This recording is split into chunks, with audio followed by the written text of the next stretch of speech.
Hi friends, ఇది లంతపూట్ సంత city market and city. బరే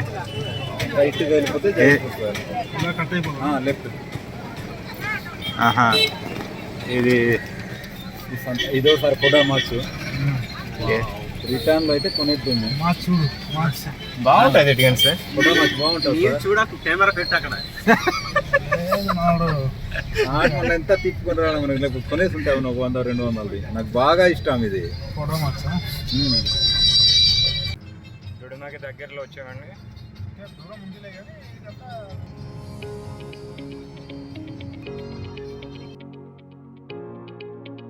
hi friends, ఇప్పుడు మేము అరకు నుండి బయలుదేరి లంతపుట్టు మీదుగా దుడుమా వాటర్ ఫాల్స్కి అయితే చేరుకున్నాము. దుడుమా జలపాతము ముచ్ఖండ్ విద్యుత్ ప్రాజెక్ట్కి దగ్గరగా ఉంటుంది. పైన పార్కింగ్ చేయడానికి చాలా ప్లేస్ అయితే ఉంది. వెహికల్తో వచ్చినప్పుడు కూడా పార్కింగ్ చేసుకోవచ్చు. పార్కింగ్ టికెట్లు అయితే తీసుకుంటున్నారు. ఇంతకుముందు నేను ఈ వాటర్ ఫాల్స్కి రావడం జరిగింది. అప్పుడు ఇంత డెవలప్మెంట్ అయితే లేదు, కానీ ఇప్పుడు కొంతమేరకు డెవలప్మెంట్ చేసినట్లు కనబడుతుంది. ఈ వాటర్ ఫాల్స్లో అప్పుడు ఫుడ్ కూడా దొరికేది కాదు. ఇప్పుడు ఫుడ్ ఐటమ్స్ కూడా ఇక్కడ ఏర్పాటు చేయడం జరిగింది. ఈ వాటర్ ఫాల్స్లో వెళ్ళేటప్పుడు కిందన మాకు మెట్లు కనబడ్డాయి. ఇంతకుముందు మెట్లు అయితే ఉండేవి కావు. ఈ వాటర్ ఫాల్స్ను చూసినట్లయితే జీవితంలో మనం ఎప్పుడూ మర్చిపోలేము. మేమైతే స్టెప్స్ కిందకి దిగి కిందకి వెళ్ళాము. ఈ వాటర్ ఫాల్స్ గురించి చెప్పాలంటే దీన్ని హార్స్ స్టైల్ వాటర్ ఫాల్స్ అని అంటారు. గుర్రపు తోక ఏ రకంగా ఉంటుందో ఆ రకంగా పైనుంచి వాటర్ పడుతూ ఉంటుంది. అందుకే దీన్ని హార్స్ స్టైల్ వాటర్ ఫాల్స్ అని అంటారు. ఈ వాటర్ ఫాల్స్ ఎత్తు 174 మీటర్లు లేదా 575 అడుగుల ఎత్తు నుండి వాటర్ పడుతూ ఉంటుంది. ఈ వాటర్ ఫాల్స్లో వాటర్ జోలాపూట్ రిజర్వేర్ నుండి వచ్చినటువంటి వాటర్ ఇక్కడ వస్తూ ఉంటుంది. వర్షాకాలంలో చూసినట్లయితే చుట్టుపక్కల నుండి చాలా వాటర్ ఫాల్స్ ఈ లోయలో పడుతున్నట్లు మనం గమనించవచ్చు. ఈ వాటర్ ఫాల్స్ని ఆనుకొని కిందన ముచ్ఖండ్ జల విద్యుత్ కేంద్రాన్ని ఏర్పాటు చేయడం జరిగింది. ముచ్ఖండ్ జల విద్యుత్ కేంద్రాన్ని 1959లో ఏర్పాటు చేయడం జరిగింది. అప్పుడు ప్రారంభించారు. ఈ ప్రారంభించడానికి జవహర్లాల్ నెహ్రూ అప్పటి ప్రధానమంత్రి ఓపెన్ చేశారు. ఈ జల విద్యుత్ కేంద్రంలో 120 మెగావాట్ల విద్యుత్ సామర్థ్యాన్ని కలిగి 120 మెగావాట్ల విద్యుత్ని ఉత్పత్తి చేస్తారు. ఈ జల విద్యుత్ కేంద్రంలో 6 టర్బైన్లను వాటర్ ఎంత ఇదిగా పడుతుంది. టర్బైన్లలో 4 టర్బైన్లు చూడు ఎలా ఉంది అలాగే 2 టర్బైన్లను జర్మనీ ఫస్ట్ టైం చూస్తే నిర్మించడం జరిగింది. ఈ జల విద్యుత్ కేంద్రాన్ని ఆంధ్రప్రదేశ్, ఒరిస్సా రాష్ట్రాలు యాజమాన్యాన్ని హక్కులను కలిగి ఉన్నాయి. జల విద్యుత్ కేంద్రం 2 రాష్ట్రాలలో ఉత్పత్తి చేసిన విద్యుత్తుని పంచుకోవడం జరుగుతుంది. జల విద్యుత్ కేంద్రము స్వాతంత్ర అనంతరం భారతదేశంలో ఏర్పాటు చేసిన మొట్టమొదటి జల విద్యుత్ కేంద్రంగా చెప్పుకోవచ్చు. దుడుమా వాటర్ ఫాల్స్ను చూడటానికి చాలా రాష్ట్రాల నుండి ఈ ప్రాంతానికి వస్తూ ఉంటారు. పక్కన ఉన్న ఆంధ్రప్రదేశ్, ఒరిస్సా, ఛత్తీస్గఢ్, తెలంగాణ రాష్ట్రాల నుండి చాలామంది వస్తూ ఉంటారు. ముచ్ఖండ్ జల విద్యుత్ కేంద్రానికి ఆనుకొని చాలా గ్రామాలు అయితే ఉన్నాయి. అందులో వనకటిల్లి అనే గ్రామము మనం ముఖ్యంగా చెప్పుకోవచ్చు. వనకటిల్లి గ్రామంలో మనకు గురువారం సంత అనేది మార్కెట్ జరుగుతూ ఉంటుంది. వనకటిల్లిలో గిరిజన తెగకు చెందినటువంటి బోండా తెగ వారు వస్తూ ఉంటారు. ఈ జలపాతంలో మనం వర్షాకాలంలో వచ్చినట్లయితే చాలా అద్భుతంగా మనకు కనబడుతుంది.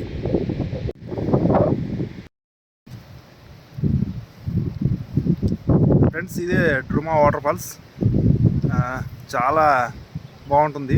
ఒరిస్సాలో one of the highest and best water falls ఇది. ఇక్కడికి వచ్చిన వాళ్ళు మీరు జీవితంలో మర్చిపోలేరు. చాలా బాగుంటుంది ఈ వాటర్ ఫాల్స్. అయితే ఈ వాటర్ ఫాల్స్లో చిన్నపిల్లలతో రావడం అనేది చాలా డేంజరు. చూసారు కదా, మెయిన్ ఈ వాటర్ ఫాల్స్ అనేది ఏంటంటే మనకు ముచ్ఖండ్ రిజర్వేర్ కోసం ఈ వాటర్ ఫాల్స్లో ఎక్కువ వస్తూ ఉంటారు. ఇక్కడ పవర్ ప్రాజెక్ట్ ఉంది. మనకు ఆంధ్ర ఒరిస్సా బోర్డర్కి సంబంధించి 2 గవర్నమెంట్లు ఇక్కడ పవర్ ప్రాజెక్ట్ని అయితే ఏర్పాటు చేశారు. కిందన కనిపిస్తుంది కదా, చివరన ఉన్నదే పవర్ ప్రాజెక్టు. అక్కడే మనకు టర్బైన్స్ ఉంటాయి. వాటర్ అనేది అక్కడ కరెంట్ అనేది టర్బైన్స్లో తయారవుతుందన్నమాట. ఈ వాటర్ ఫాల్స్ చాలామంది విజిటర్స్ ఇక్కడికి వచ్చి చూస్తూ ఉంటారు. ఈ వాటర్ ఫాల్స్లో ఒకప్పుడు ఇవన్నీ ఉండేది కాదు, ఇప్పుడు చాలా బాగా డెవలప్ చేశారు. ఇక్కడ చాలామంది వచ్చి స్కిడ్ అయ్యి చనిపోయిన వాళ్ళు కూడా ఉన్నారు. చాలా డేంజరస్ కూడా ఈ వాటర్ ఫాల్స్ అనేది. నాకైతే ఈ వాటర్ ఫాల్స్ వచ్చినప్పుడు చాలా థ్రిల్లింగ్ ఉంది, ఎక్సైట్మెంట్. ఇంకా మామూలుగా చెప్పాల్సిన అంటే ఏం చెప్పాలో కూడా అర్థం కాదు, అంతా బాగుందన్నమాట. కూల్ క్లైమేట్ ఇప్పుడు చాలా బాగుంది. ఓకే, లొకేషన్ అయితే చూపిస్తాను.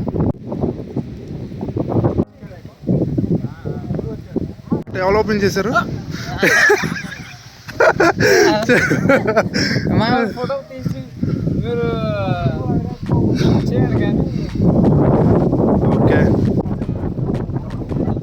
ఫ్రెండ్స్, మేమైతే చాలా ఎంజాయ్ చేసాము. ఈ ప్రదేశంలో కొంతమంది ఇంత ముందుకు రావడమే జరిగింది. మేమైతే చాలా కోసమే ఫస్ట్ టైం రావడం వాళ్ళు చూసి చాలా ఆశ్చర్యం. చూడు, నీ ప్లేట్ అంతా ఇరిపోతాడు. మేము లంచ్ని ఏర్పాటు చేసుకోవడం జరిగింది. ఈ లంచ్లో మేము అరకు నుంచి తెచ్చుకున్న ఫుడ్ని తిన్నాము.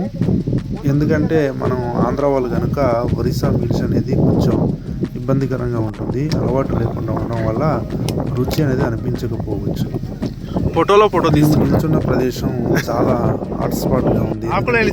అంతా చాలా కొండలతో ఎత్తైన వల్ల చాలా అందంగా కనపడుతుంది.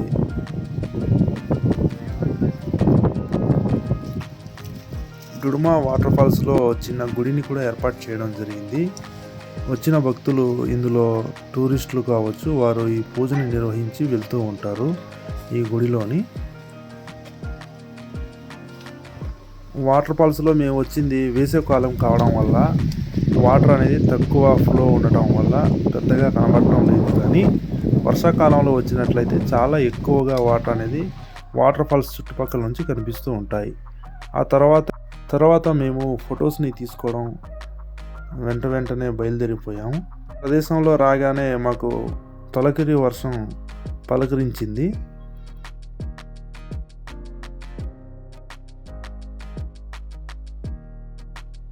ఫ్రెండ్స్, ఒక విషయం చెప్పడం మర్చిపోయాను. ఈ వాటర్ ఫాల్స్ మనకు విశాఖపట్నం నుంచి రావాలనుకుంటే 177 కిలోమీటర్లు వస్తుంది. అలాగే కొరాపుట్ నుంచి రావాలనుకుంటే 92 కిలోమీటర్లు వస్తుంది. ఇక్కడ వచ్చినట్లయితే వాటర్ ఫాల్స్ మాత్రమే కాదు, జల విద్యుత్ కేంద్రాన్ని చూడవచ్చు. అలాగే గురువారం వచ్చినట్లయితే మార్కెట్లో మనం బోండా తెగకు చెందిన గిరిజన ప్రజలను మనం చూడవచ్చు. అలాగే ఇక్కడ ఇంకో వేరే డ్యామ్ని కూడా మనం చూడవచ్చు, సంగడా డ్యామ్ అని అంటారు. ఇదొక అద్భుతమైన లోకం అని మనం చెప్పుకోవచ్చు. ఎందుకంటే ఈ ప్రదేశం అంతా ఒక వింత విశేషాలతో నిండుకొని ఉంది.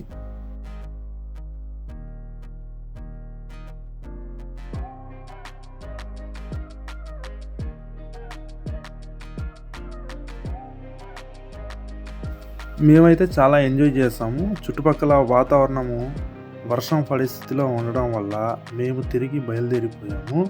వెంటనే మా కారు యొద్దకు మేము పరిగెట్టుకుని చేరుకున్నాం, ఎందుకంటే వర్షం వచ్చింది కనుక. బాగుంది. డుడుమా వాటర్ ఫాల్స్ ఎలా ఉంది? ఫీలింగ్ ఎలా ఉంది? బాగుంది. నాకైతే అసలు ఫస్ట్ టైం చూసినప్పుడు మర్చిపోలేదు, ఎదురపోలేదు. జుట్టు బాగా చేస్తాను చూడలే. Thank you so much for watching. ఇలాంటి వీడియోల కోసం మా ఛానల్ని తప్పకుండా సబ్స్క్రైబ్ చేయండి. సబ్స్క్రైబ్ చేయడమే కాదు, బెల్ బటన్ని ప్రెస్ చేయండి.